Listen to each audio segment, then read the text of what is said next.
Yes, good evening, everyone. Hello. Yes. Am I properly audible to everyone?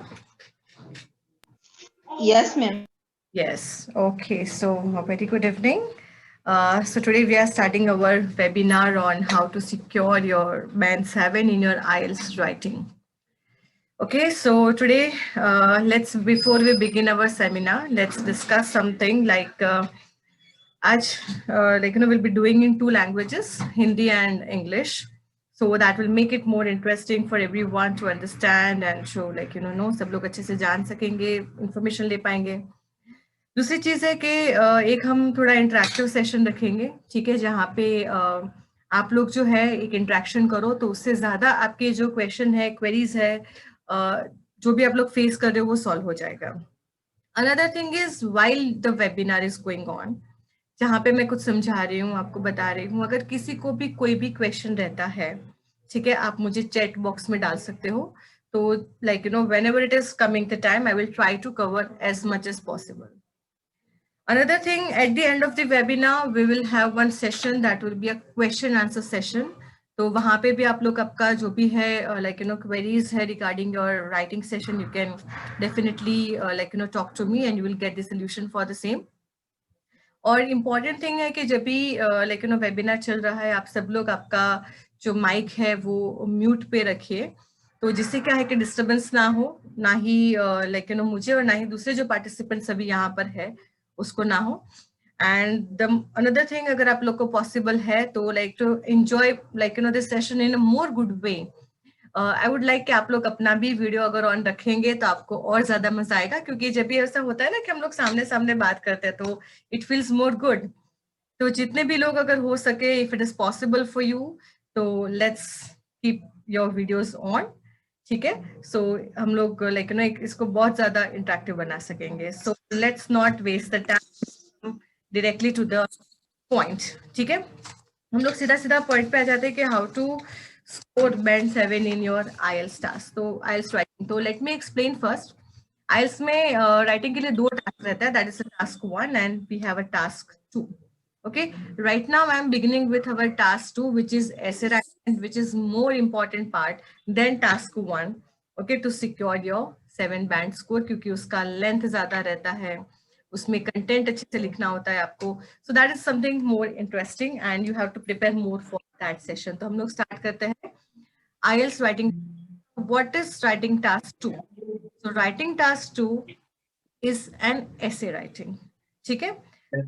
जैसे कि हमें 7 bands लाना है में, सो मेरा जो ये वेबिनार है उसमें मैं आपको दिखाने वाली हूँ कि मैं आपको समझाऊंगी कि what pre preparation you need to do. क्योंकि आज मान लो कि आप प्रिपरेशन कर रहे हो, कल एग्जाम देना है, एग्जाम जाके देना है, because this is a whole language. You can not do by one quick कि हाँ भी चलो ये कोई जादू का मंत्र पढ़ा दिया एंड वो मैंने डाल दिया और कल डालूंगे तो एग्जाम में आ जाएगा. No, it's not like that. Securing 6 bands is quite easier, but securing 7 needs your pre-preparations properly. ठीक है, तो उसके लिए प्री प्रिपरेशन मतलब पहले हम क्या करेंगे जिससे हम लोग 7 बैंड्स के लिए अपने आप को तैयार करें. So first we'll discuss that what to do before, and then we will discuss what to do on the day of examination. ठीक है. Yes, so let's first begin to understand the score descriptor. Right आप लोग में से जो लोग अगर IELTS से वाकिफ हो, like whoever is knowing about IELTS, everyone know कि भाई हाँ रीडिंग में अगर इतने सही होते हैं, मानो 23 करेक्ट है तो I'm securing 6 bands. If I'm my 60 मेरे अगर 30 करेक्ट है तो I will be securing 7 bands. पर राइटिंग स्पीकिंग का हम लोग ज्यादातर नहीं देखते. कई बार स्टूडेंट मुझे भी पूछते हैं कि मैम ये क्या है राइटिंग में, मैम आपने मुझे बैंड्स दिया, मैं अगर चेक करके देती हूँ तो बोलते मैम आपने मुझे जब ये स्कोर दिया है तो वो कैसे दिया आपने मुझे, ठीक है. सो फॉर दैट स्टूडेंट्स को कई बार पता नहीं होता है कि उनका राइटिंग कौन से बेसिस पे चेक होता है. So first we will understand that. Okay, तो सबसे पहले मैं आप लोग को मेरा इंट्रोडक्शन करवा दूं. ऑलराइट, सो आई लेट आप देख सकते हो वैसे, my name is Karishma Joshi. I M the founder of Navigators Education and also the trainer for IELTS and PTE from last 15 years. तो मैं 15 साल से पढ़ाती हूँ. साथ ही साथ I am certified trainer from Cambridge university. IDP Australia and British council. साथ ही साथ मेरा PT, I am also the register and like the authorised trainer from the PTE also. या सो ये सभी हम लोग बिगिन करते हैं to understand the score descriptor. Okay, now see, this is very, very important portion to understand score descriptor. Why it is important, the score descriptor? क्योंकि मान लो कि हमें एक ऐसे लिखना है, तो what we have learned in our school, college times and everything, कि हाँ भी एक ऐसे दे दिया तो हमने कोई इंट्रोडक्शन करना है, we'll write body paragraph 1, body paragraph 2 and conclusion. ठीक है। आइल्स में हम लोग दूसरा क्या समझते हैं कि हाँ आइल्स में 5 टाइप्स ऑफ ऐसे होते हैं, अग्री डिसएग्री का होता है, advantage disadvantage, problem solution, discussion वगैरह। तो हम क्या करेंगे मैडम, इंट्रोडक्शन बनाएंगे, एग्री या डिसएग्री है तो एक पॉइंट उसका लिखेंगे, दूसरा पैराग्राफ डिसएग्री का लिखेंगे and will give a conclusion. ठीक है, यहां तक का हम लोग करते होते हैं। बट द इम्पॉर्टेंट थिंग, इतना सब करने के बाद, बहुत सारी वोकेबुलरी डालने के बाद, we are not securing, sometimes we are not able to secure 6 bands also. ठीक है, तो इसमें इंपॉर्टेंट पार्ट जो है वो स्कोर डिस्क्रिप्टर का है, like you no it's played by score descriptor. So now what the score descriptor is, let's understand. Score descriptor official है IDP से जो या ब्रिटिश काउंसिल से जो दिया जाता है, which covers your 4 main points. Okay, number 1 is your task achievement. I will go in detail what you need to practice on before you are appearing for your examination for each and every score descriptor. Task achievement. Second is coherence and cohesion. Third is your lexical resource. And fourth is your grammatical range and accuracy. All right.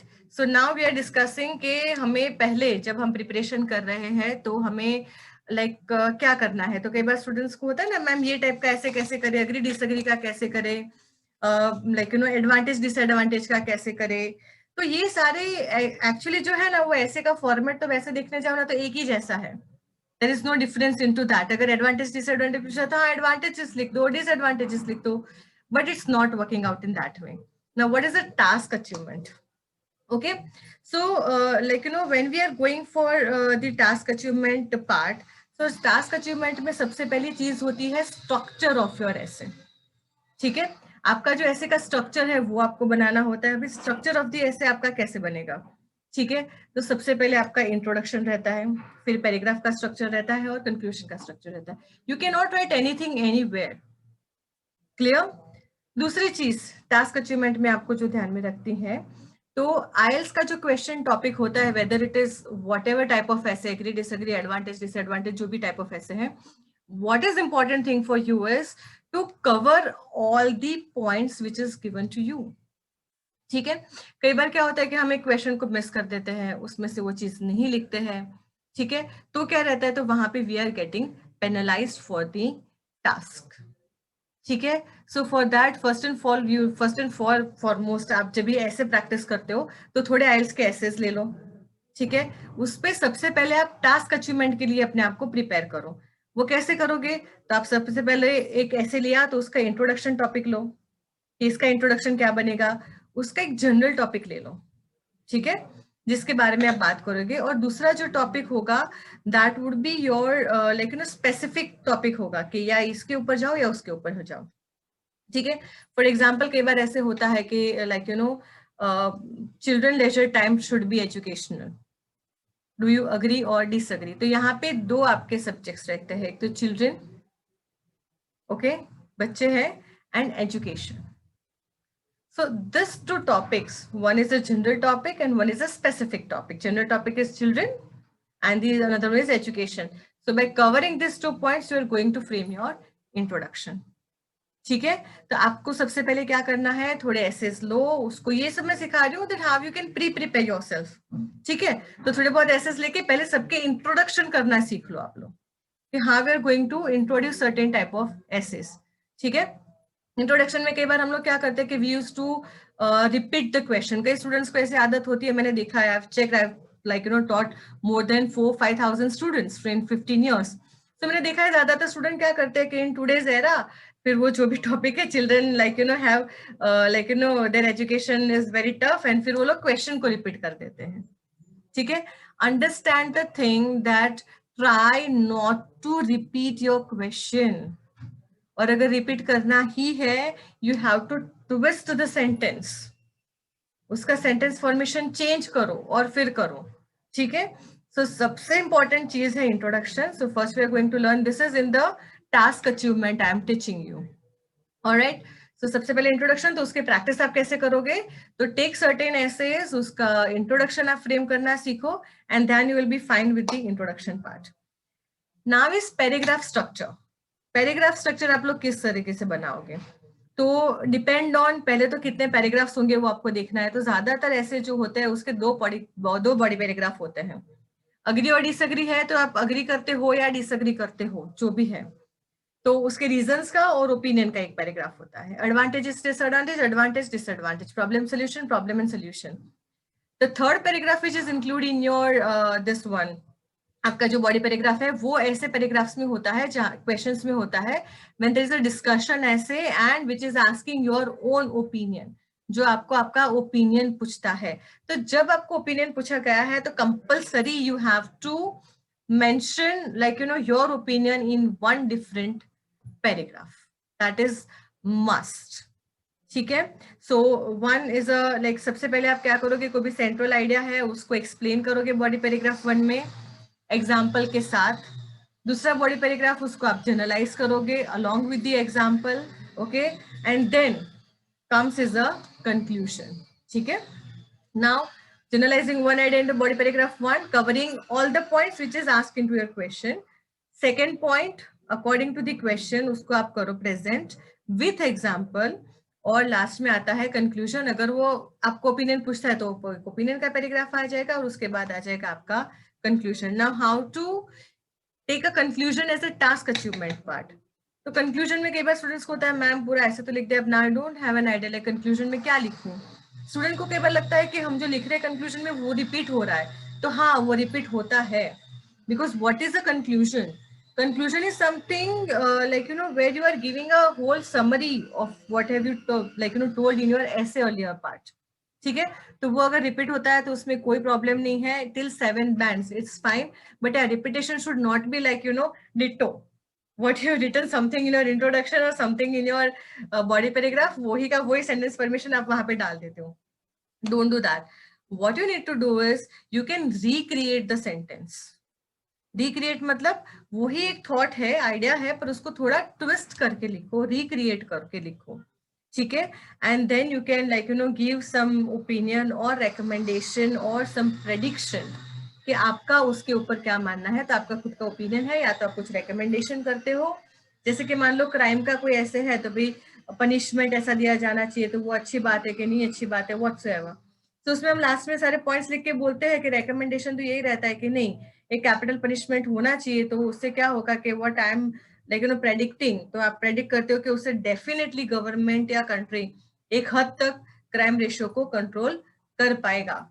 ठीक है. So this is what you are giving a recommendation. और you can give a prediction के, या तो prediction ऐसे देंगे कि अगर कैपिटल पनिशमेंट नहीं दिया गया तो definitely our next generation is in the danger of becoming the victim of serious crime. ठीक है. तो इस तरीके से like you no you can make and like you no recreate your sentence into a conclusion. You can give a summary of whole thing what have you told, and then you can give your opinion, recommendation or prediction. ठीक है. तो ये तरीके से जब आप पूरा करते हो ऐसे को, तो that is covering your point 1, that is task achievement, which is having 25% of your score. ठीक है. तो ये अपनी चीजें 25% हमने कवर कर लिया विथ अवर टास्क अचीवमेंट. तो इसके लिए अगेन जो हम लोग प्रैक्टिस करेंगे पहले, दैट विल, सबसे पहले आप एक इंट्रोडक्शन करना सीख जाओ. फिर हर एक जो आपका क्वेश्चन टाइप है like you know whatever you have is your essay type or question type, तो उसमें आप पैराफ्रेजिंग करना सीख लो. And then you try to understand the conclusion के कंक्लूजन में मुझे ये सारी चीजें डाल के 2-3 सेंटेंसेस कंक्लूजन का बनाना है. ठीक है. Now moving to second score descriptor point, which is our cohesion and coherence. Okay, so let's go with our like you know coherence part. Okay. Yeah, so first of all हम जो यहाँ पे देखेंगे तो coherence का मतलब क्या होता है. ठीक है. What do you understand by coherence? तो कोहिरेंस मतलब होता है a kind of like you know flow in which you are writing. A flow means like you know जो पॉइंट जब आया तब हमने लिख दिया. It should not be like that. Okay, like I have started writing and whatever I am recommending, या तो मुझे याद आ रहा है वो मैं लिखते जा रही हूँ. Okay, so it should not be like that. What it is, तो आपको क्या करना है, तो हम लोग एक पॉइंट सिस्टम करना सीखेंगे. Right, we will learn a point system before we are like you know writing our essay. तो हम लोग एक ऐसे लेंगे सबसे पहले. ठीक है, अभी मान लो हमने जो अभी ऐसे डिस्कस किया कि like children leisure time activity must be educational. Do you agree or disagree? For example, I'm disagree with the topic. ठीक है, जैसे कि हम डिसअग्री है उससे, तो सबसे पहले उसका फ्लो बनाने के लिए हम क्या करेंगे, तो मैं डिसअग्री हूँ तो उसके पहले सबसे पहले मैं रीजंस लिखूंगी उसके. ठीक है, मैं कौन सी चीज से लाइक यू नो डिसएग्री करती हूँ उससे. तो सबसे पहले कि अगर एजुकेशन है तो उन लोग को स्टडी बर्डन हो जाता है. They face like you know mental stress. They are not able to bring out their like you know hidden creativity. So मैं 4-5 पॉइंट्स लिख दूंगी. ठीक है, तो उससे क्या होगा कि जब भी मैं आंसर लिख रही हूँ बॉडी पैराग्राफ 1 में, तो मेरा एक सीक्वेंसिंग और फ्लो प्रॉपर आएगा. Now the most important thing, ठीक है, जब हम हमारा ओपिनियन देते हैं दूसरे पैराग्राफ में, when we generalise our topic और व्हाट वी आर सेइंग, ठीक है, तब जो चीजें हैं वो सामने सामने जानी चाहिए. If I'm saying first point कि children will face mental stress if the leisure time activity is only educational, so how the leisure time being not educational help them to relax and rejuvenate themselves. That point should come one on one. If I'm writing second point, okay, like it will be giving them burden. So how not being an educational leisure time can be burdenless. ठीक है, समझ आ रहा है जो point flow जो मैं समझा रही हूँ. तो ऐसा नहीं है कि मुझे जो याद आए वो पॉइंट्स मैंने फर्स्ट पैराग्राफ में लिख दिए. भी इसी कारणों से बच्चों को एजुकेशनल टाइम फ्री ही होना चाहिए. उनको ऐसी ऐसी चीजें हो सकती है. फिर मुझे जो मन में आता है वो मैं पॉइंट्स यहाँ पे लिख देती हूँ. मतलब आप क्या कर रहे हो, आप कवर कर रहे हो पॉइंट्स को सारा, लेकिन आपका कोहिरेंस नहीं है वहां पर. मतलब कि एक फ्लो नहीं है. इट शुड गो, जब पढ़ता है ना तो उसको एक फ्लो आना चाहिए. हाँ, this on this, this on this, this on this, advantages and disadvantages. तो मुझे जो भी लगे वो मैंने पहले एडवांटेजेस लिख दिए, जो भी आता है वो डिसएडवांटेज लीजिए. No, it should not be like that. whatever advantage you are writing over here, the same contracting disadvantage should be on the another side. ठीक है, तो एक ये चीज हमारी रहती है जो होता है लाइक यू नो कोहिरेंस में, जो हम जो बात करें उसमें होता है. दूसरी चीज होती है कोहिरेंस में कि हम वो तार्किक संबंध जो बनाते हैं, कोहिरेंस करते हैं, मतलब when we link into flow. तो जब हम फ्लो में लिंक करते हैं तो उस वक्त हम लोग को लिंकर्स का इस्तेमाल करना बहुत ही जरूरी है. It is very very important to use linkers. Now what are the linkers? So linkers are something like you know however, moreover, additionally, okay, furthermore, dissimilarly to that, on the other hand, contrary to that. तो ये लिखना जरूरी है. अब ये कितना लिखना जरूरी है? So sometimes what we do is like you know we put a number of like you know linkers into it कि हाँ भी हमें आता है तो ये भी डाल दो, ये भी डाल दो, ये भी डाल दो, एग्जामिनर ने देखा और हमको बहुत सारे मार्क्स मिल जाएंगे. So these are the myths of it. कई बार ना लोगों को ऐसा होता है कि हाँ मैंने like you know मगअप कर लिया, रट्टा मार लिया एंड डाल दो उसके अंदर, तो मुझे इतना आ गया, ऐसा प्रेजेंट होगा. तो हर एक सेंटेंस में लिंकर्स यूज करते हैं. So do not do this mistake for 7 bands, particularly for 7 bands. 6 bands, examiner is ignoring this thing और उनको दे देते हैं अगर ज्यादा लिंकर्स भी लिख दिया है तो. But for 7 bands, it is very, very, very important not to use more than 2 to 3 linkers in your essay. Clear? तो ये बात बहुत अच्छे से याद रखो. This is the key point which can like you know which can be something part कि जो आप अगर ज्यादा लिख रहे हो तो उससे आपको 2 बार 3 बार एग्जाम दे रहे हो. You're not securing your more than like you know 6.5 bands. And once you just ignore this thing and you might secure 7 bands क्योंकि आपको पता नहीं है कि मेरी ये मिस्टेक की वजह से मुझे नहीं मिल रहा है. So this is a very important key point. You just make a note of it and you can just use in your IELTS writing task too. All right, so now next thing is cohesion. Now what is a cohesion? Cohesion means something like, you know, which will go with the cohesive devices, which we are saying that we are going to use. Cohesive devices. Now, what are the cohesive devices that we are using for it? So, cohesive devices are similarly to like the linkers जो हम लोग बात कर रहे हैं. ठीक है। साथ ही साथ जो हम बात कर रहे हैं कोहेसिव डिवाइसेस की, तो कोहेसिव डिवाइसेस का जो इस्तेमाल होता है, ठीक है, लिंकर्स जो है उसको हम कोहेसिव डिवाइसेस भी बोलते हैं, लेकिन उसका इस्तेमाल प्रॉपर तरीके से करना जरूरी है। कई बार क्या होता है कि स्टूडेंट यूज कर लेते हैं कि लाइक नेवरदीलेस, तो स्टूडेंट को होता है, ऐसा होता है this is a negative word and they use to show a contrast in their answer. ठीक है, सो नेवरदीलेस का मतलब क्या होता है, इतनी तो बात कही है, इतनी कम नहीं है पर इतनी ज्यादा बात भी है, तो उतना वो जो है वो सिनोनिम है ऑफ योर एडिशनली। तो कई बार क्या होता है कि lack of proper knowledge of your linkers or words may also lead you to go in a wrong path. Okay, so उसके लिए बेस्ट एडवाइस ये है कि आप लोग ऐसे लिंकर्स यूज करो, ऐसे वर्ड्स का इस्तेमाल करो जिसका यूजेज का प्रॉपर नॉलेज आपको है। Alright, what proper knowledge you have when like for 7 bands also it says कि like आपको बहुत ही ज्यादा टफ वर्ड्स की इस्तेमाल करने की कोई जरूरत नहीं है, but whatever you're using it should be appropriate. Okay, it should fit to what you are saying and it should go into a proper flow. And another important thing is whenever you are using any cohesive devices, that is linkers, the comma, that is known as the punctuation marks. Okay, now when it is a language test, definitely they are going to look at your punctuations, matlab comma, inverted commas, full stop, all these things should be proper. You cannot put comma anywhere, or like if you're writing however, there must be a comma after however. If you're writing moreover, that must be a comma after moreover. Agar wo nahi hai, to like you might lose your marks for your punctuation.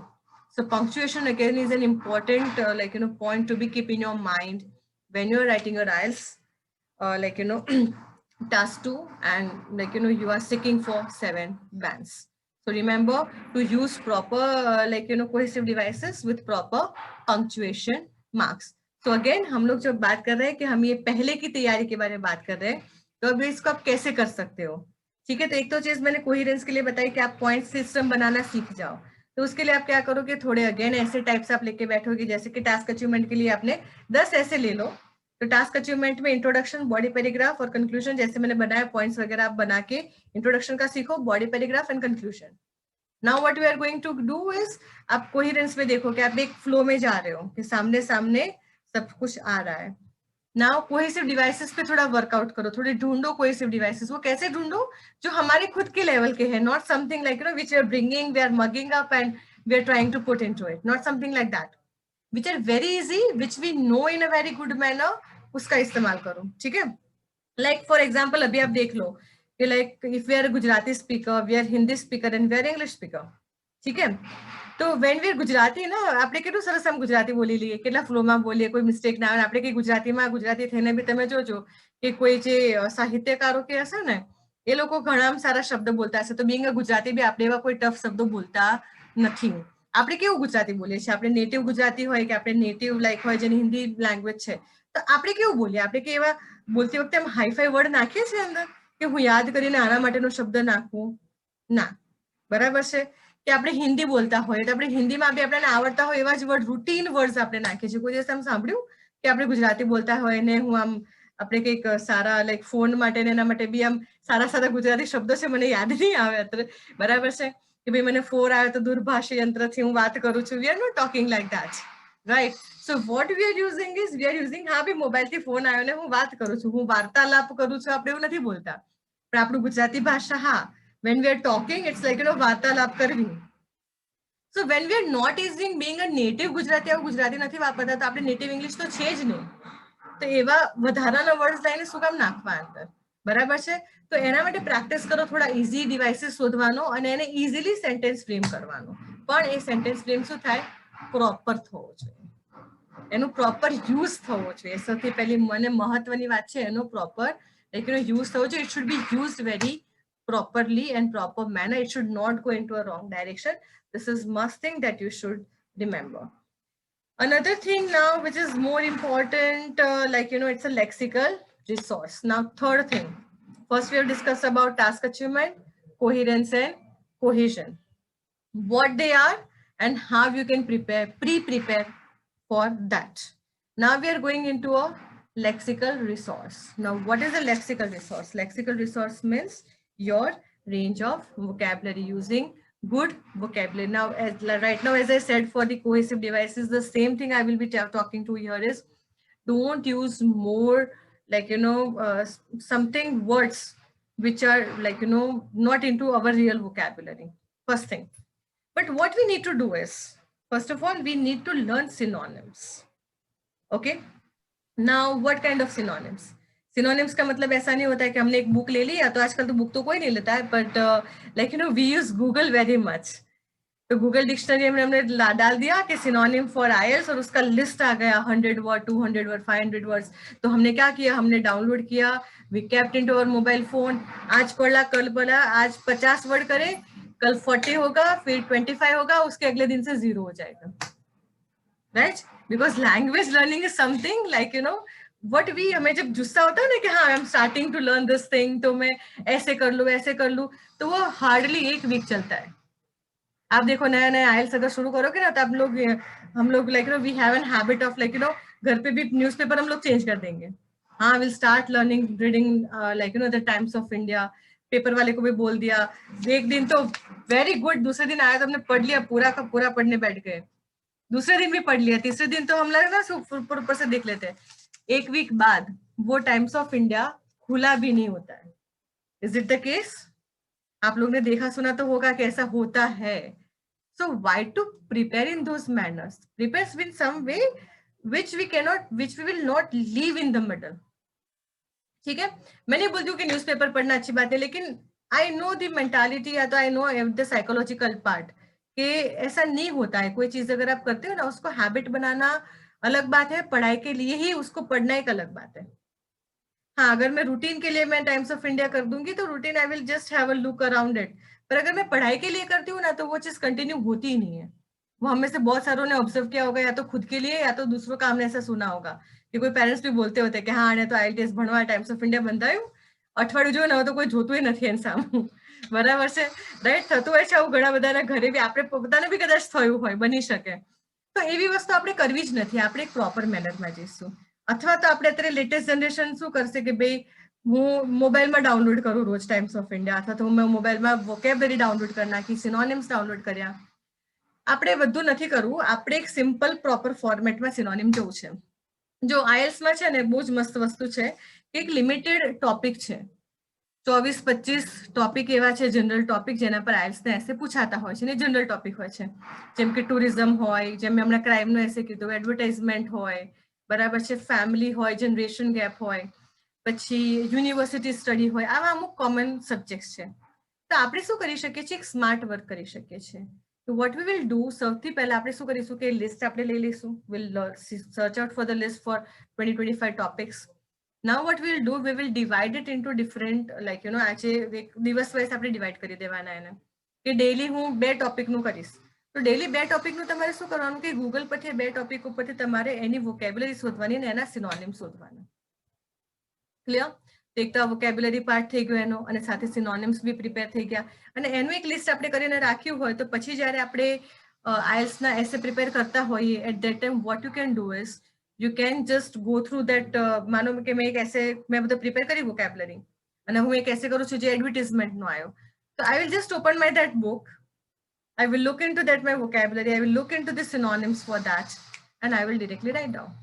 બીજું થોડાક એસે કરશો એટલે અમુક વસ્તુ ખબર પડશે કે જેમ કે લાઈક ઇન્ક્રીઝિંગ, વેરી, બરાબર છે, અમુક એવા બધા કોમન વર્ડ છે, ટુ મચ, આપણે આવા અમુક કોમન શબ્દોનો બહુ જ ઉપયોગ કરતા હોઈએ છીએ. તો એવું શું કરવાનું, આપણે 4-5 એસે લખવાના.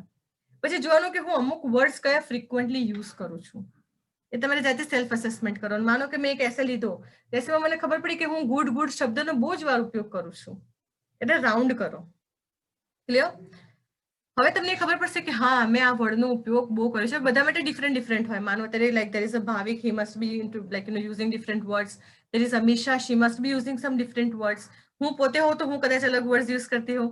તો આપણે સેલ્ફ અસેસમેન્ટ કરવાનું કે હું કયા વર્ડનો વધારે યુઝ કરું છું. એ જેટલા બી વર્ડ્સ, 4-5 વર્ડ્સ તમને એવા પોતાના મળશે, બરાબર છે, કે there are so many like visiting places at this place, there are so many type of advertisement, we can see there is an increase in number of tourists. તો so many ની જગ્યાએ તમે એનો સિનોનિમ વર્ડ શોધીને લખો. પછી એમ કહો છો કે like we can see there is an increase in the number of tourists, so there is a growing number in the number of tourists. હું લખી શકું ને એવું increasing ની જગ્યાએ growing numbers. પછી હું એમ કહું કે like to get this thing is very information, like we need to get the information about tourist place, so we need to like gain the information about. હવે ઘણીવાર એ સ્ટુડન્ટ શું કરે ખબર છે, હવે સિનોનિમ શોધે પણ ગેઇન નું ઘણીવાર ગેટ નું રિસીવ બી સિનોનિમ થાય, પણ we need to receive the information જો ઉપયોગ કરી નાખો તો આ ખોટું પડે.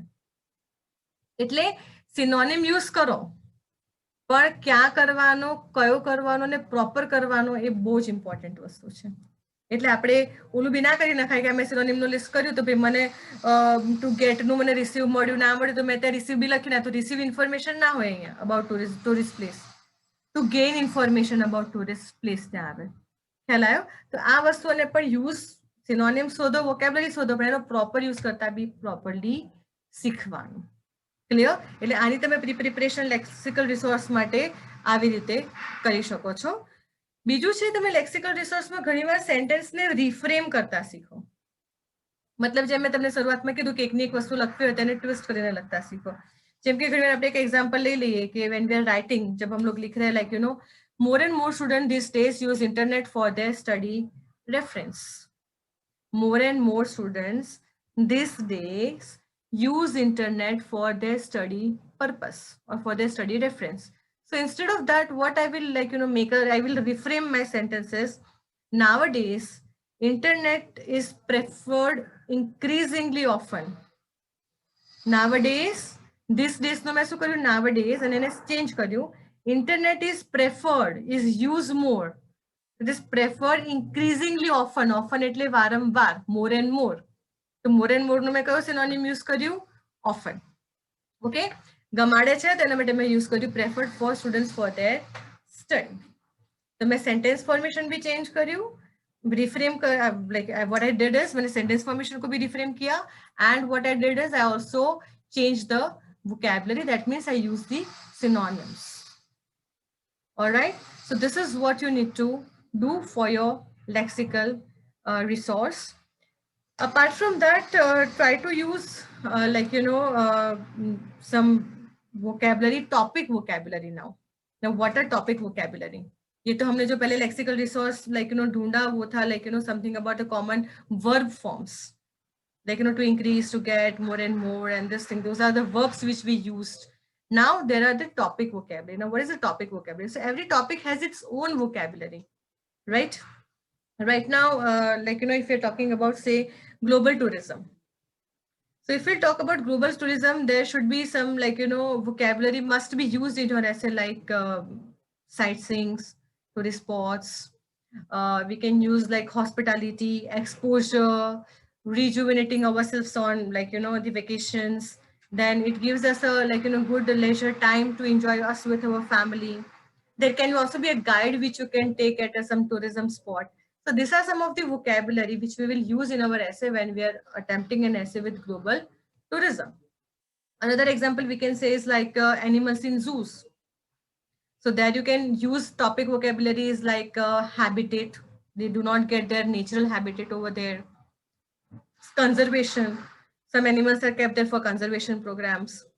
Or like some, we can say some endangered species. There are some animals which are getting, birds which are getting extinct. So we can save them by putting into the zoos. Zoos can also helpful to save animals or birds from the hunters. Okay. Natural activities, they are playing a very vital role.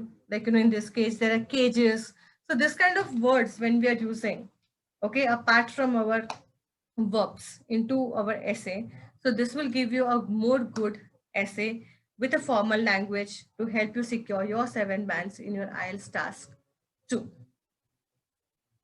Clear, everyone? So we have learned how we can prepare ourselves for task achievement, for coherence and cohesion, for lexical resource. And right now, if we see that till now, we have learned many new words right now also. हमने अभी भी बहुत सारे word सीख लिए, शायद हम लोग जो नहीं इस्तेमाल करते, बारंबार जो हम लोग बोलते हैं टास्क अचीवमेंट. तो आप में से किसी ने ऐसा किया था कि लाइक अभी तक कैसे लिख रहे हो, तो you might be thinking also into your mind about task achievement. No, right? If we are writing, so whether we are going into task achievement or not. Just excuse me.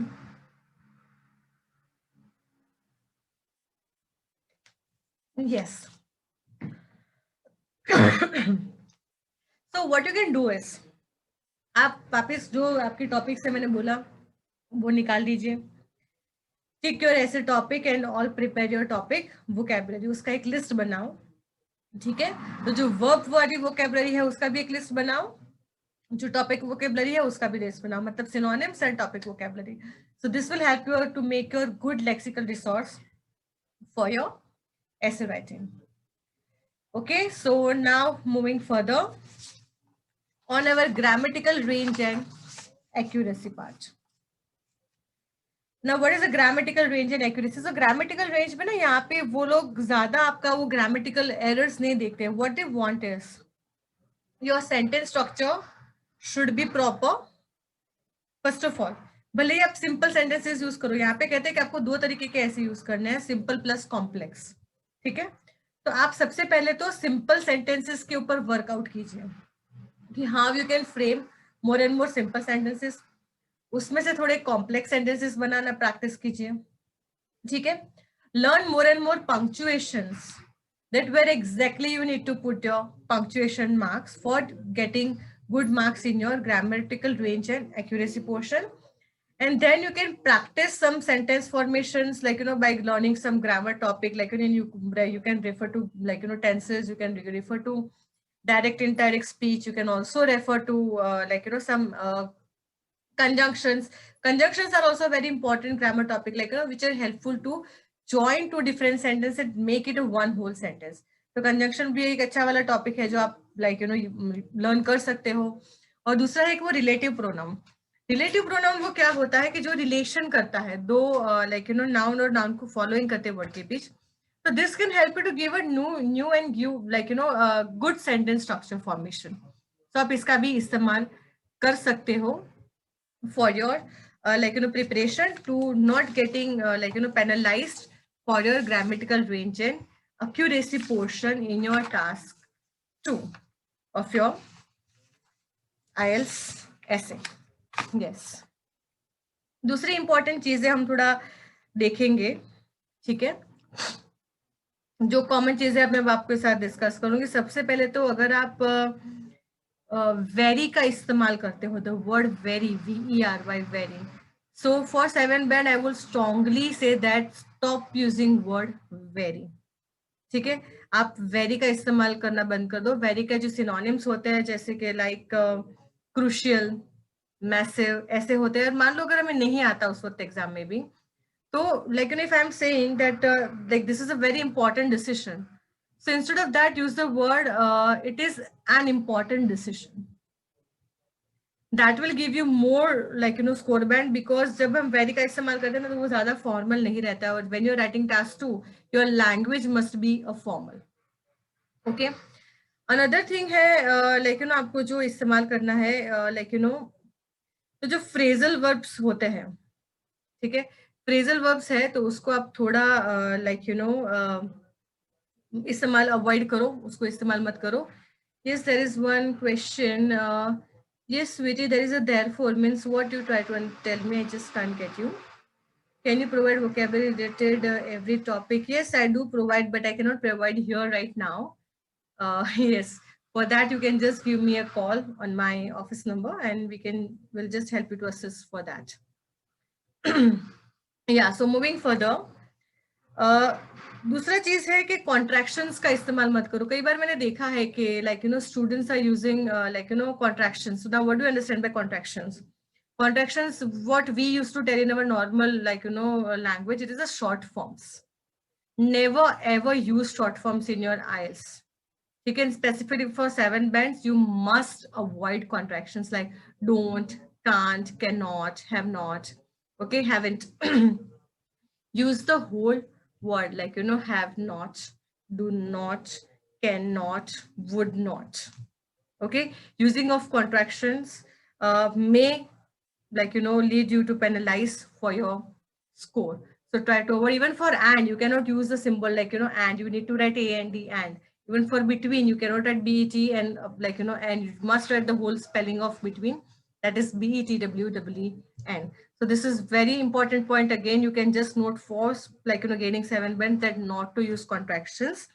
And whenever like, you are using the vocabulary in your like, essay, try that you don't repeat it very frequent. Try not to repeat your vocabulary. So these are some of the important things which you like, can keep in your mind. And most importantly, try to make your essay as much as formal when it is possible. The more formal language you are using, the more like, score you can gain in your IELTS for your writing task. Yes. So this was something about our writing task 2, what we have discussed right now, that what you can do pre-preparations and how you can do pre-preparations. I wrote your lecture topic about linker was running. Just a linker. I wrote, okay, yeah, sweetie, you can use the word therefore as a linker, definitely. But using it in a proper manner is very much necessary. So now we have discussed that what preparations you can do for your essay writing for gaining 7. Okay. Now the thing we are coming on is on the day of examination. Okay. Now on the day of examination, the first and very important thing is the time management. Okay. So time management is also an important factor. Yeah. Time management is also an important factor which you need to like, prepare yourself while you are preparing for your task 2. जब भी आप prepare करो तभी आप time management पे उसी वक्त से आप फोकस करना शुरू कर दो. ठीक है. आपको जो जैसे कि देख रहे हो, आपको पता है कि यू शुड राइट योर ऐसे विद इन 40 सेकेंड्स. 40 मिनट्स में आपको ऐसे लिख देना है. तो वहां पे आप प्रैक्टिस करो. 30 मिनट्स में प्रैक्टिस करो, तब जाके एग्जामिनेशन में आप 35 मिनट्स पे कंप्लीट करोगे. ठीक है. So again try to manage your time for 30 minutes. Yes, when you are. Now we are coming to on the day of examination. Examination के दिन में हमें क्या चीजों का ध्यान रखना है. तो प्रैक्टिस हमने कर ली है, हमने सारे समझ लिए. Important thing is, first of all, मैंने कहा टाइम मैनेजमेंट को ऊपर बहुत ज्यादा ध्यान दो. तो when you are starting your task 2, okay, सबसे पहले चीज आप क्या है कि take a pencil in your hand, read the question very in a calm way and in a very proper way. ठीक है. पढ़ते वक्त जो भी आपको सब्जेक्ट्स लगते हैं जिसके बारे में आपको बात करनी है, या तो जो क्वेश्चंस पूछे गए आपको अंदर, try to underline those things so that when you are writing. Yes.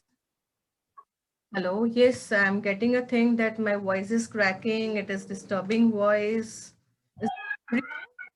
Just like, first of all, get ourselves voice. Yeah, so may I know, Amisha, Ashish, Bhavik, am I properly audible or there is some error? Adwa says it's properly. Yes. Adwa, please mute yourself so that, like, कई बार होता है. Yeah, others.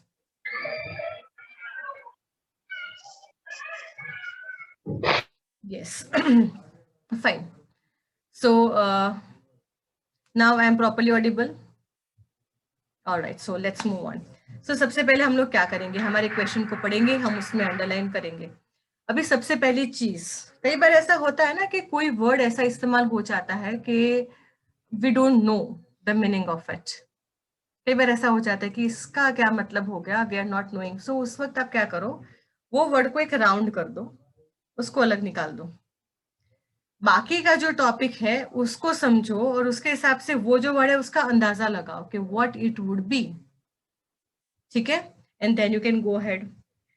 Another thing is, कई बार क्या होता है कि जो क्वेश्चन टाइप के like the your question of IELTS ऐसे इज इन लाइक डिस्कशन ऐसे, और वो क्वेश्चन टाइप होता है जो एक ही क्वेश्चन पूछा है लेकिन 2-3 लाइन में उसका क्वेश्चन दे दिया है विदाउट एनी ब्रेकेजेस. सो बहुत बड़ा लंबा हो गया तो हमें तो समझ ही नहीं रहा है, 2 बार पढ़ रहे हैं, 3 बार पढ़ रहे हैं.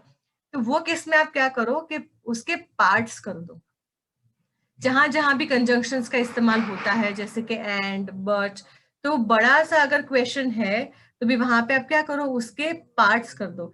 जैसे कि फर्स्ट फ्रेज है वहां पे पार्ट करो, सेकंड फ्रेज है पार्ट करो, एंड थर्ड फ्रेज। अभी वो 3 पार्ट हमने कर दिए, तो 3 को अलग अलग से समझो और वो तीनों के अलग अलग समझ से उसकी एक समझ पे क्रिएट करके अंदर आ जाओ। ठीक है, एक ये प्रॉब्लम स्टूडेंट्स को होता है। अभी यहाँ पे जो मैं ये शेयर कर रही हूँ मेरी बात, जो on the day of examination, it is on the experiences that my students have faced, और लाइक यू नो उनको ऐसा होता है तो वो आके मुझे बोलते हैं मैडम ऐसा ऐसा हुआ था इन दिस लास्ट 15 ईयर्स। तो उसके हिसाब से हमने एक सोल्यूशन निकाला कि आप इस तरीके से कर सकते हो, या तो फिर मॉक टेस्ट भी होता है यहाँ पे। तो कई बार मॉक टेस्ट में भी स्टूडेंट आके मुझे बोलते हैं मैम क्वेश्चन में तो पता ही नहीं चला था, इतना बड़ा था कि like you know how to write. अरे बड़ा था तो उसका छोटा करके समझो। You don't need to understand all the things together at one period of time. What to do is part it, उसके parts कर दो, एक पार्ट, दूसरा पार्ट और तीसरा पार्ट। ठीक है, अभी एक पार्ट को थोड़ा समझो, दूसरे पार्ट को समझो, तीसरे पार्ट को समझो। When you are understanding these different parts, then it will be very easier for you to understand whole what topic is saying to you.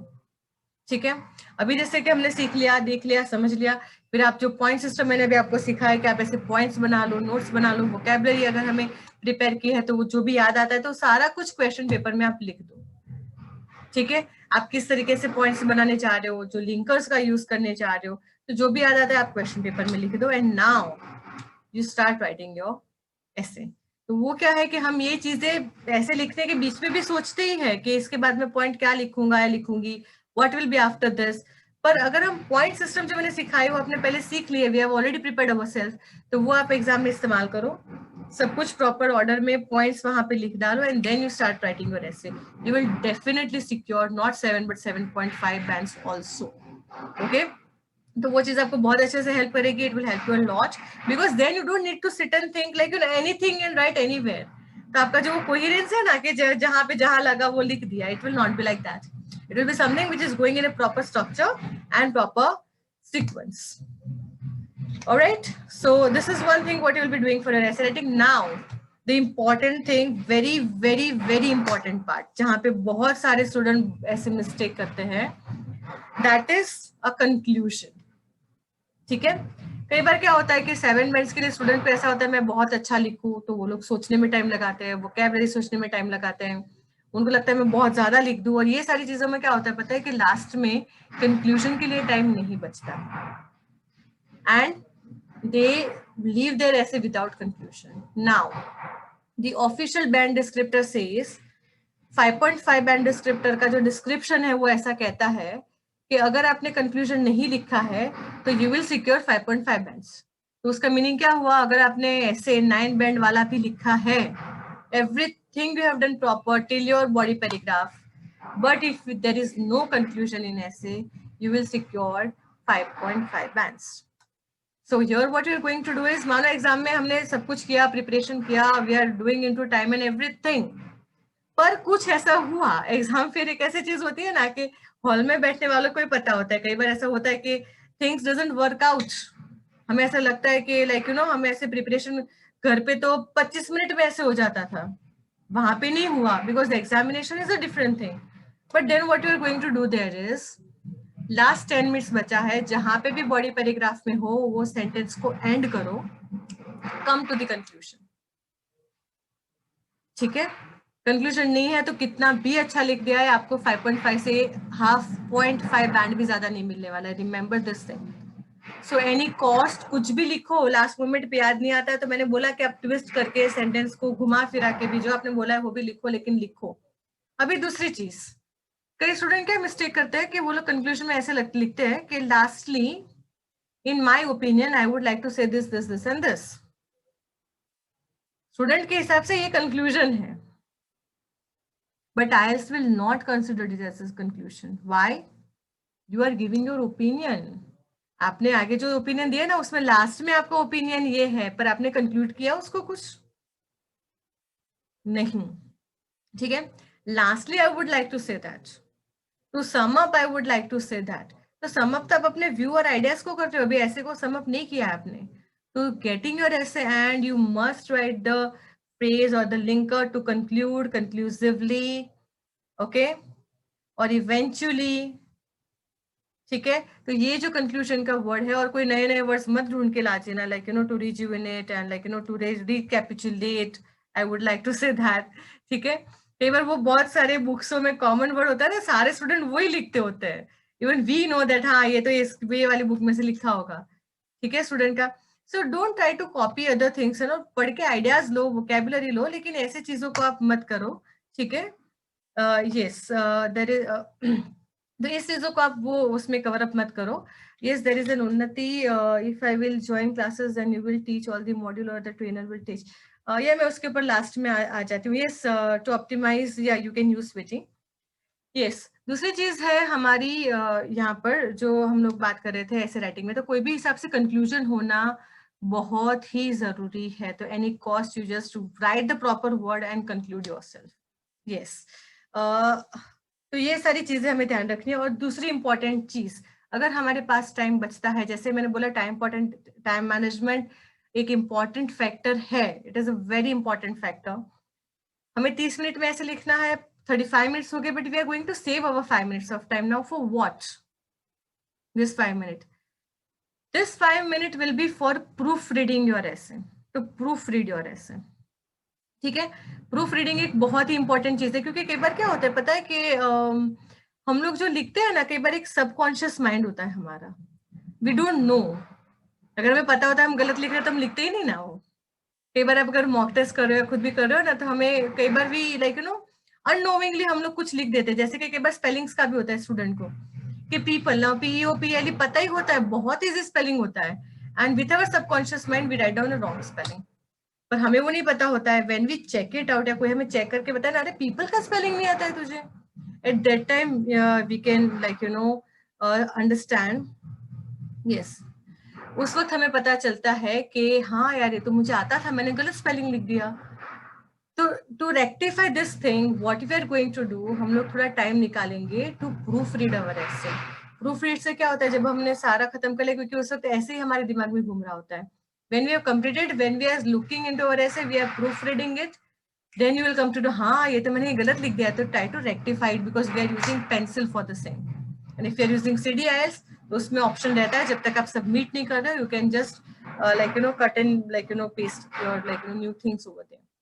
So important thing, making notes and points, आपके जो है understanding the question, कहीं पे आप एक miss ना कर जाओ, राइट डाउन द वोकेबुलरी, जो भी टॉपिक है, कंक्लूजन लिखना मस्ट है, and proof reading is an important, very important part जब आप 7 बैंड को टारगेट कर रहे हो तब, ठीक है। So this is everything for task 2, ठीक है। यस, अभी हम यही चीजों को हमें टास्क 1 में भी एप्लीकेशन करना है। टास्क 1 का भी असेसमेंट इसी तरीके से होता है, task achievement, coherence and cohesion, lexical resource, और जो आपका होता है grammatical range and accuracy. Difference कहाँ है, तो सबसे पहले हम टास्क अचीवमेंट पे आ जाते हैं।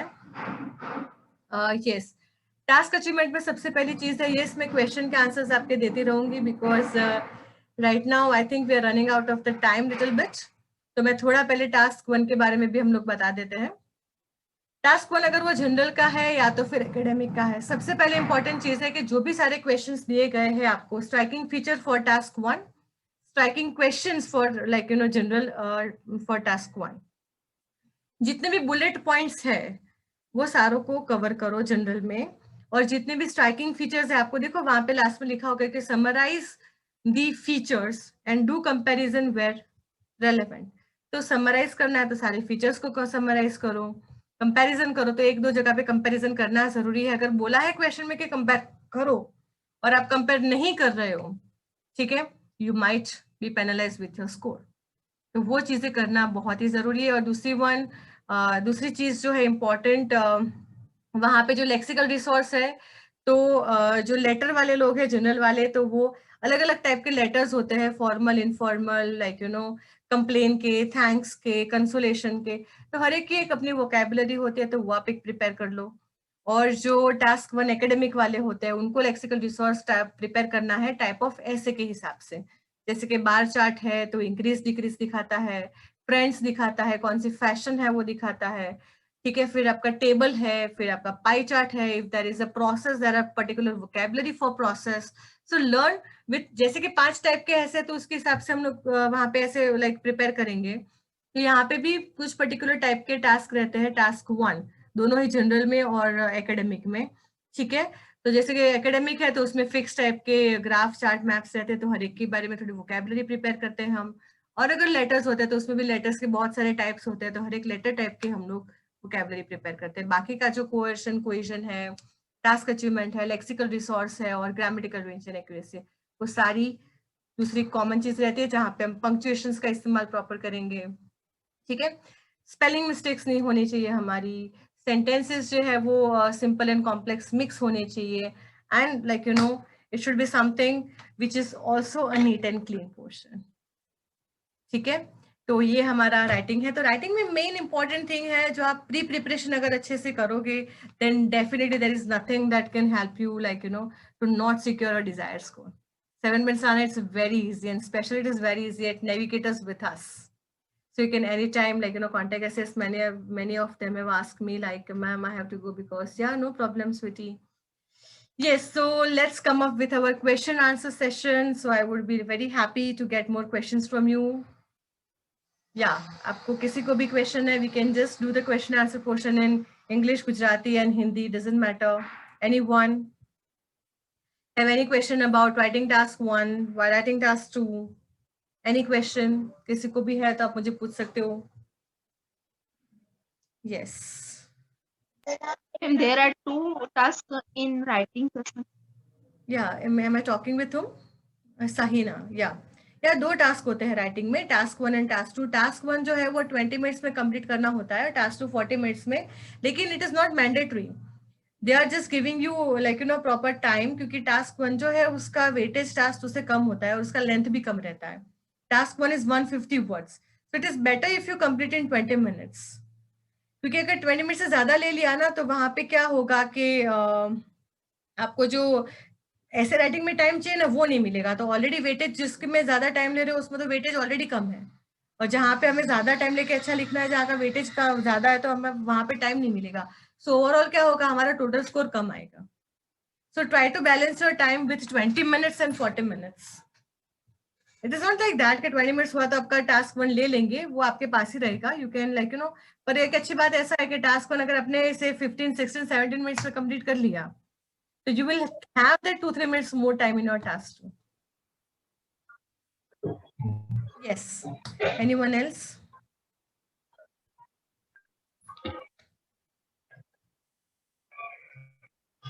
Yes. Who is Hello. this? Who is asking me, ma'am? Can we just a minute? Can we cover all 4 modules of IELTS in 1 and 1.5 minutes? Yes, definitely you can cover deep. Doesn't matter with that. Yeah. Can you listen me? I'm Sunil Dave. Yeah, Sunil. Yes, I'm able to listen you. Yeah, Mr. Sunil, tell me. Ma'am, I have one question. Yes. In starting conversations, you was told the major 25 topics, right? Yeah. So can you Right provide now, the list of? Right now, I cannot provide you, but yes, you can just give me a like you know you can just message me. We can provide you with certain type of topics. आप मेरे office contact number पे आप बात सकते हो. We'll definitely try to help you out for that. Oh, sorry to disturb you, ma'am. Ma'am. Yeah, no, doesn't worry. Yes, does. If you can provide the screenshot at least over here, so everyone can get it from here chat only. Right now, see, it is not something which is fixed. ये चीज कैसी है कि हम जो trainer होते हैं ना, वो एक हमारा जो स्टडी होता है, हमारा जो एक्सपीरियंस होता है, उसके हिसाब से हम लोग वो निकालते हैं 25 topics.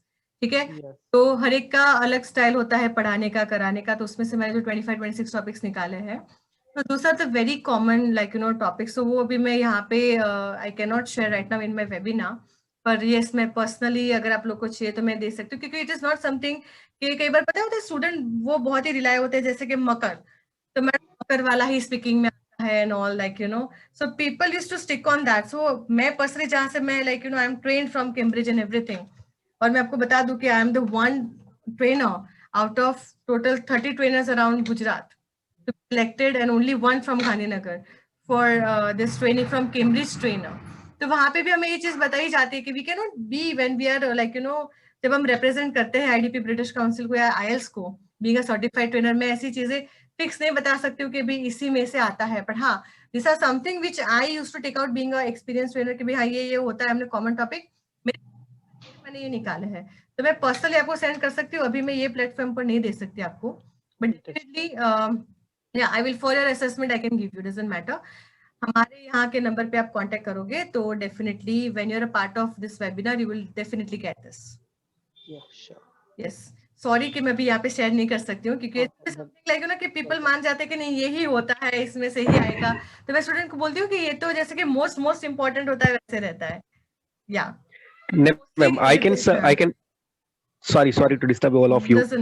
I can tell you really मतलब बहुत अच्छा लगा कि मतलब जो बहुत confusion थे, we are get very powerful solution from this webinar. Thank you so much. Thank you. It means a lot to me. एक साल मतलब 1 घंटे के अंदर आपने बहुत कुछ सिखा दिया, मतलब जो भी कंफ्यूजन था कहाँ पे क्या ध्यान रखना है। टास्क 1 में भी बहुत सारा लेना था, पर मैंने बोला कि लैकिंग ऑफ टाइम, क्योंकि राइटिंग सेशन जो है वो एक बहुत फास्ट सब्जेक्ट है। अभी जैसे कि अभी हम बहुत ही डीप में भी जा सकते हैं। जब मैं स्टूडेंट को क्लास में पढ़ाती हूँ ना, तो मैं मेरा 2-3 महीने का बैच रहता है, तो मैं 5-6 बार राइटिंग के सेशंस लेती हूँ, और वो मैंने जो है वो स्टेप बाय स्टेप एलोकेट किया है। तो सबसे पहले तो मैं स्टूडेंट को फॉर्मेट समझाती हूँ, फिर उनको वोकेबलरी समझाती हूँ, हर एक टास्क हम अलग से समझाते हैं, फिर टाइप ऑफ एसेस भी हम अलग से समझाते हैं। तो like writing is a very vast task, and thank you कि आपने ज्यादा कवर किया and you liked it so much. मैं एक बात बताता हूँ, मैं और मेरी wife, you can see Amisha, हम दोनों मतलब अलग-अलग मोबाइल पे बैठे हुए हैं। ओके, यस, मतलब वो भी yes, we are also interested in reading webinar in future, in next session. We are having next in the next week only. We have a plan for next week, even for reading, even for listening. I also had my speaking seminar earlier. Yeah, so I think that you might have missed. We'll keep on having that. Yes. Thank you, ma'am. Like मैं करती रहूंगी, yeah, so thank you very much. So now even I'm looking out for others feedback also, अगर आप मुझे दे सकते हो chat box में या like sure yeah sure okay thank you so much for that. Yeah, I couldn't find you in Gandhinagar before, because I do lives in Gandhinagar since 7th year and working as a software engineer in UK based company. Okay, but so right now I am working from home in a Bhavnagar district. Okay. But I would like to attend your classes and personal coaching if you. Sure. I'm teaching in Gandhinagar from last 15 years, 15 years. My classes institute's name is Navigators Education. If you are belonging to Gandhinagar, you must be knowing that earlier I was in I started at Shadin Complex at Sector 11. Yeah.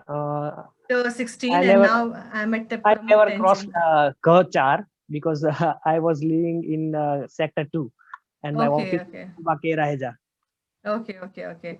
So yeah, might be yeah, you can come to Gandhinagar anytime. Even online, I would like to say that you have seen if you're interested, you can come with my online coaching too.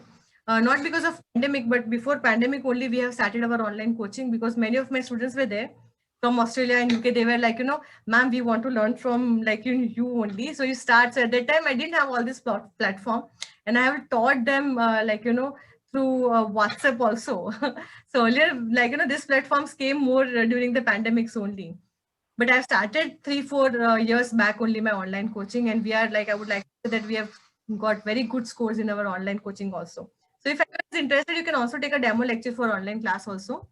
So we'll come to that as I'm right now, if you have enjoyed this webinar, so much more better way we are teaching, through our, this. To be frank, I couldn't focus more because I was simultaneously working. Yeah, so that is a different case. Yeah. So if right now also if I'm not talking to and if I'm doing my some other work, so that will be a different case. So you will also not. Yeah. So, but otherwise, if you want to study, you can also just attend. Yeah. There was one question asked to me that, ma'am, whether it's only you who is teaching to us or there will be trainers also. See, we do have trainers. It's not only me who is teaching, but I would like to say it's only me who is designing the study pattern at my institute, because it's not possible to teach 50 students at a time with only one trainer. And if it is one trainer is training them, अगर एक ही पढ़ाता है तो उतना result भी नहीं दे पाएगा. पर हमारे इंस्टीट्यूशन में एक चीज ऐसी है कि जो दूसरे भी ट्रेनर्स है वो हमारे एसोसिएट ही है, दूसरे मेरे असिस्टेंट ट्रेनर्स भी है, बट द कोचिंग सिस्टम जो है ना वो हमारे यहाँ पे एक ही रहता है, because I am the one who is designing coaching system for everyone. तो मेरे यहाँ पे मान लो कोई भी मैं ट्रेनर को रखती हूँ तो सबसे पहले मैं उसको ट्रेन करती हूँ, कैसे पढ़ाना है, क्या करना है, किस सिस्टम में जाना है, ठीक है, and then that person is going into class.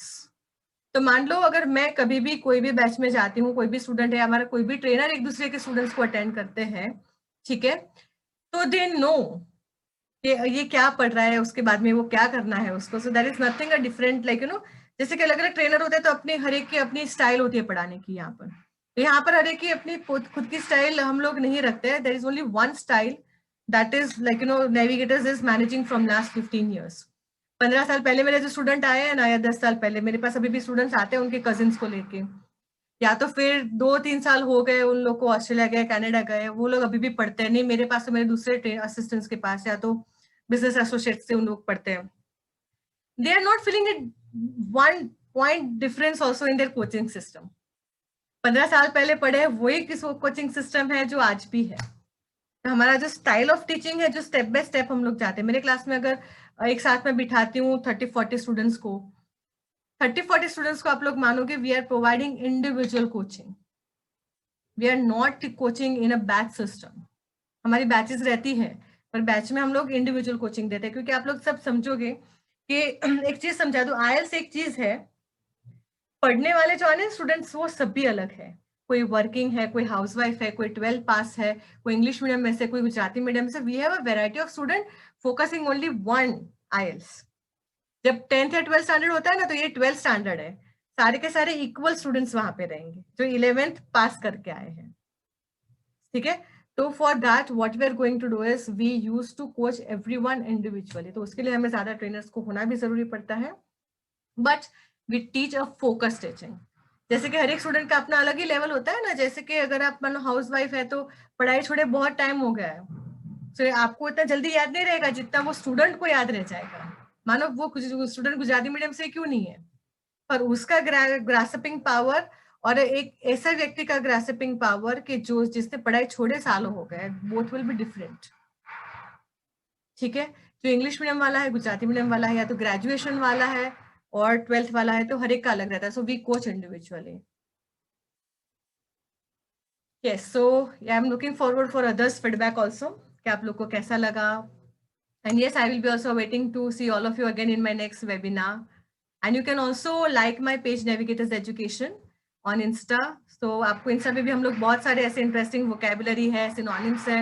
We keep on like you know हम लोग उसमें रखते जाते हैं. बहुत सारे टॉपिक्स होते हैं जो आइल्स के लिए इम्पोर्टेंट होते हैं. तो you can also just like our page on Instagram to keep on getting more like you know updates on the language and on the IELTS.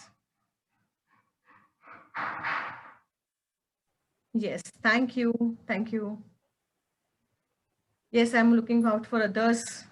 आपके फीडबैक मुझे बहुत काम लगेंगे क्योंकि it will help me to give you a more like you know better webinar in my next like you know session or my next module.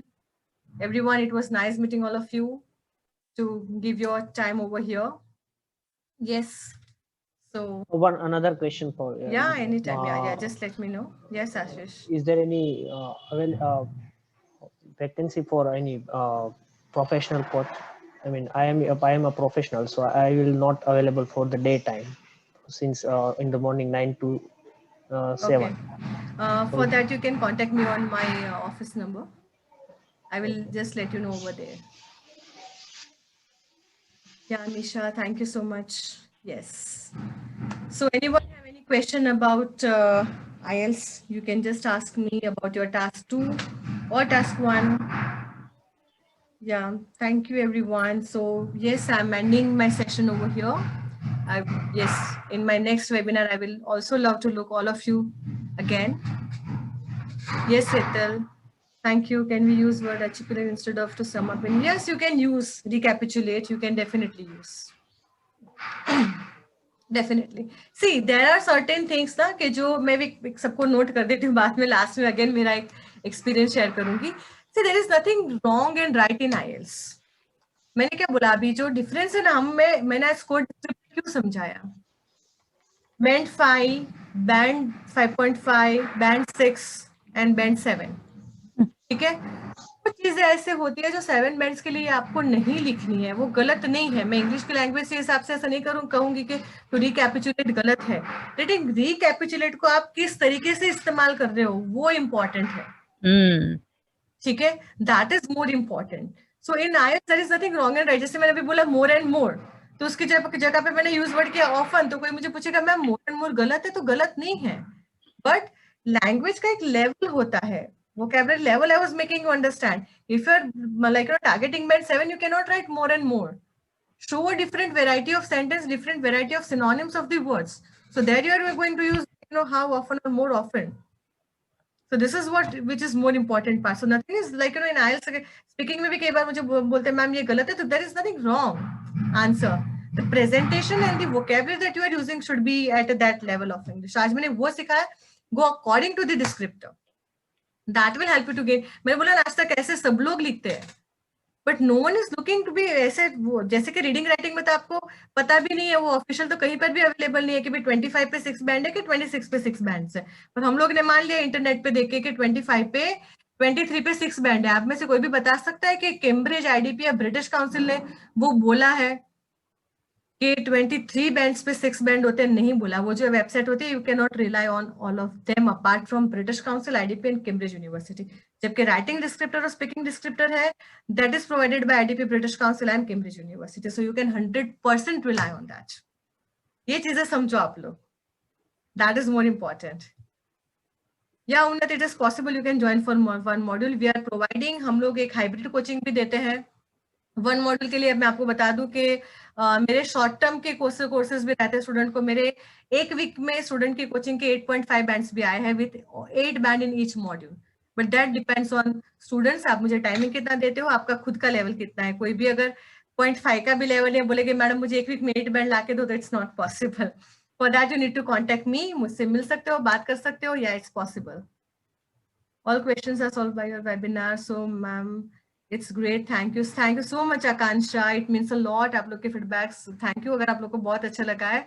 So बस मेरा यही होता है कि आप लोग feedback देते जाइए, मैं आपको provide करूँ, and I would love like to give you more and more information to help you secure your desired score. Yes, thank you so much everyone. So I'm ending this webinar today. Good night, have a nice time and take care and be safe everyone. Thank you. Bye bye. Thank you. Bye.